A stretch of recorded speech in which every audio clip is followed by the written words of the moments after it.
بسم الله الرحمن الرحيم.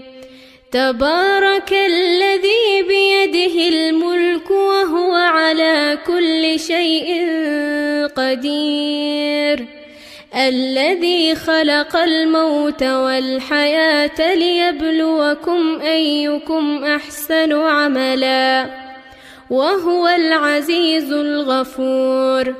الذي خلق 7 سماوات طباقا، ما ترى في خلق الرحمن من تفاوت، فارجع البصر هل ترى من فطور، ثم ارجع البصر كرتين ينقلب إليك البصر خاسئا وهو حسير.